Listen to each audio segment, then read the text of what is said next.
Assalamualaikum warahmatullahi wabarakatuh. Perkenalkan, nama saya Enggar Ayuning Tias, NIM saya 2003401051003. Saya dari Universitas Islam Jember, Fakultas Pertanian, Prodi Agribisnis.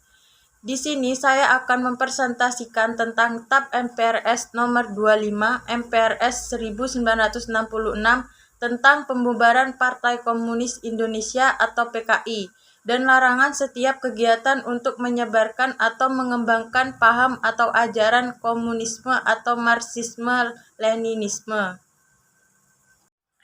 Pasal 1.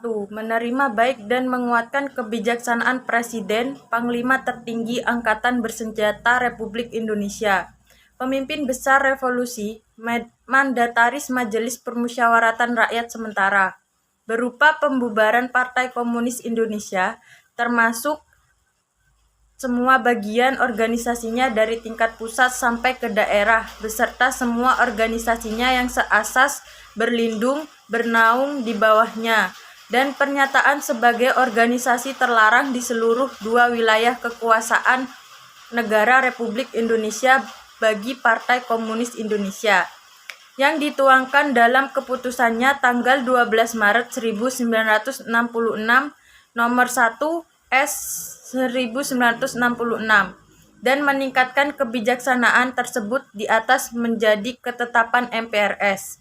Pasal 2. Setiap kegiatan di Indonesia untuk menyebarkan atau mengembangkan faham atau ajaran komunisme dalam segala bentuk dan manifestasinya dan penggunaan segala macam aparatur serta media bagi penyebaran atau pengembangan faham atau ajaran tersebut dilarang. Pasal 3. Khususnya mengenai kegiatan mempelajari secara ilmiah, seperti pada universitas-universitas, faham komunisme, Marxisme-Leninisme dalam rangka mengamankan Pancasila dapat dilakukan secara terpimpin dengan ketentuan bahwa pemerintahan dan DPR GR diharuskan mengadakan perundang-undangan untuk pengamanan. Pasal 4. Ketentuan-ketentuan di atas tidak mempengaruhi landasan dan sifat bebas aktif politik di luar negeri Republik Indonesia. Komunisme sebagai ideologi yang berkenan dengan filosofi politik, sosial, dan ekonomi yang bertujuan menciptakan masyarakat komunis dengan aturan sosial ekonomi berdasarkan kepemilikan bersama alat produksi sehingga tidak adanya kelas sosial uang dan negara. Contoh ideologi komunisme. 1. Di Cina pada 1950-an, pemerintah mengembangkan lompatan jauh di depan yang mendorong petani ke komunis dan pemerintah mengambil tanah mereka dan memaksa mereka menjadi budak. Kedua, di Korea Utara, tanah pertanian, pekerjaan, dan distribusi makanan semuanya berada di bawah kendali pemerintahan Korea Utara. Ketiga, di Cina, saat ini pemerintah mengendalikan industri manufaktur yang sangat sukses sehingga menghasilkan keuntungan bagi pemerintah melalui ekspor barang elektronik, mainan, dan barang-barang konsumsi lainnya. Setelah mengetahui lebih jelas mengenai ideologi komunisme, maka dapat diketahui alasan mengapa Indonesia tidak menganut komunisme. Hal ini karena sangat bertentangan dengan ideologi Pancasila yang dianut oleh negara Indonesia.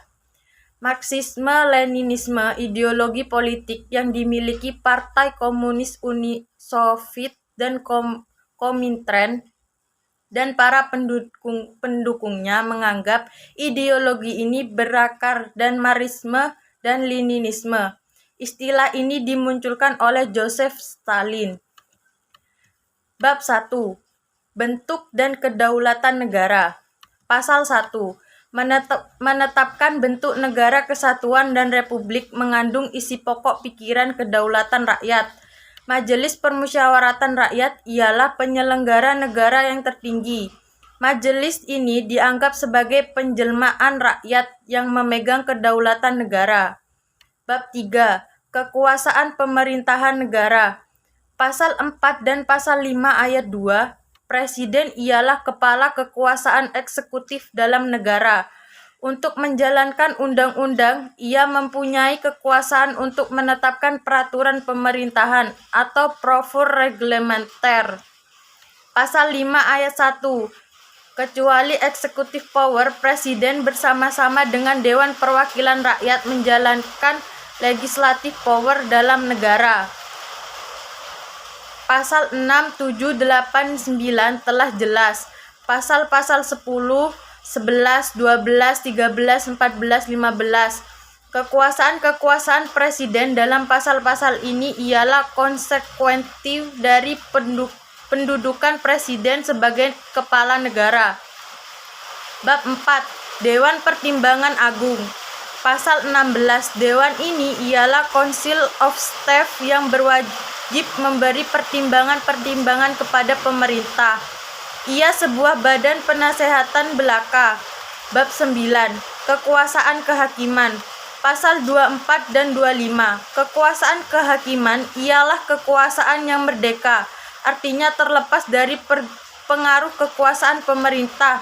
Berhubung dengan itu, harus diadakan jaminan dalam undang-undang tentang kedudukan para hukum. Pasal 10A. Hak asasi manusia. Pasal 28A. Setiap orang berhak untuk hidup serta berhak mempertahankan hidup dan kehidupannya. Pasal 28B. 1. Setiap orang berhak membentuk keluarga dan melanjutkan keturunan melalui perkawinan yang sah. Kedua, setiap anak berhak atas kelangsungan hidup, tumbuh, dan berkembang serta berhak atas perlindungan dari kekerasan dan diskriminasi. Pasal 28C. 1. Setiap orang berhak mengembangkan diri melalui pemenuhan kebutuhan dasarnya. Berhak mendapat pendidikan dan memperoleh manfaat dari ilmu pengetahuan dan teknologi, seni dan budaya, demi meningkatkan kualitas hidupnya dan demi kesejahteraan umat manusia. 2. Setiap orang berhak melanjutkan dirinya untuk memperjuangkan haknya secara kolektif untuk membangun masyarakat, bangsa, dan negaranya. Pasal 28D. 1. Setiap orang berhak atas pengakuan, jaminan, perlindungan, dan kepastian hukum yang adil, serta perlakuan yang sama di hadapan hukum. Kedua, setiap orang berhak untuk bekerja sama serta mendapat imbalan dan perlakuan yang adil dan layak dalam hubungan kerja. Ketiga, setiap warga negara berhak memperoleh kesempatan yang sama dalam pemerintahan. Keempat, setiap orang berhak atas status kewarganegaraan. Pasal 28E. 1. Setiap orang berhak memeluk agama dan beribadah menurut agamanya, memilih pendidikan dan pengajaran, memilih pekerjaan, memilih kewarganegaraan, memilih tempat tinggal di wilayah negara dan meninggalkannya, serta berhak kembali. 2. Setiap orang berhak atas kebebasan meyakini kepercayaan, menyatakan pikiran dan sikap sesuai dengan hati nuraninya. Ketiga, setiap orang berhak atas kebebasan berserikat, berkumpul, dan mengeluarkan pendapat. Pasal 28F. Setiap orang berhak untuk berkomunikasi dan memperoleh informasi untuk mengembangkan pribadi dan lingkungan sosialnya, serta berhak untuk mencari, memperoleh, memiliki, menyimpan, mengolah, dan menyampaikan informasi dengan menggunakan segala jenis saluran yang tersedia. Pasal 28G. 1. Setiap orang berhak atas perlindungan dari pribadi, keluarga, kehormatan, martabat, dan harta benda yang di bawah kekuasaannya, serta berhak atas rasa aman dan perlindungan dari ancaman ketakutan untuk berbuat atau tidak berbuat sesuatu yang merupakan hak asasi. Kedua, setiap orang berhak untuk bebas dari penyiksaan atau perlakuan yang merendahkan derajat martabat manusia, dan berhak memperoleh suaka politik dari negara lain. Pasal 28H. 1. Setiap orang berhak hidup sejahtera lahir dan batin, bertempat tinggal, dan mendapatkan lingkungan hidup yang baik dan sehat, serta berhak memperoleh pelayanan kesehatan. Kedua, setiap orang berhak mendapat kemudahan dan perlakuan khusus untuk memperoleh kesempatan dan manfaat yang sama guna mencapai persamaan dan keadilan.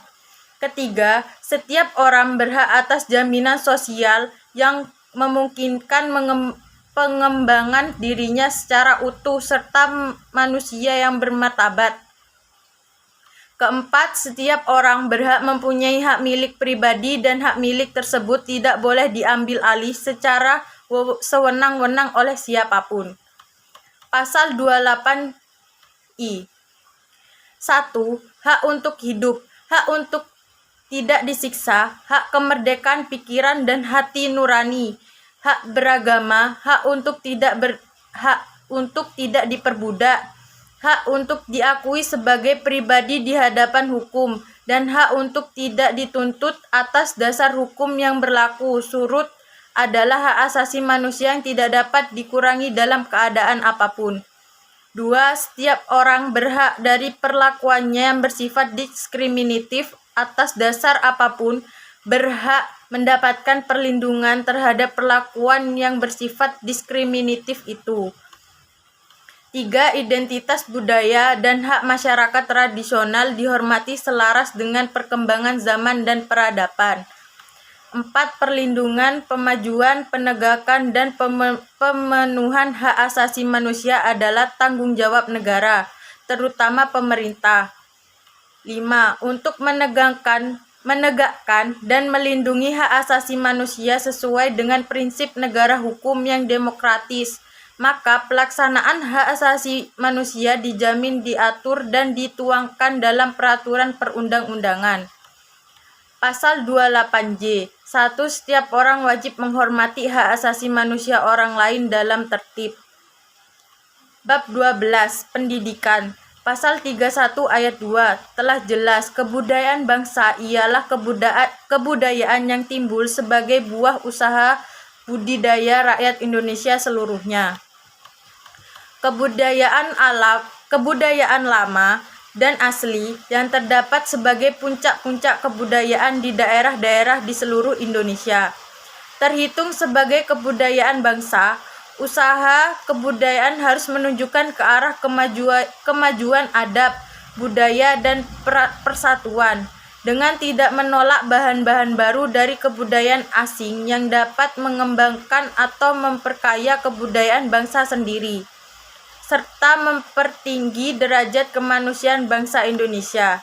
Sekian presentasi yang dapat saya sampaikan. Bila ada kesalahan mohon dimaafkan. Wassalamualaikum warahmatullahi wabarakatuh.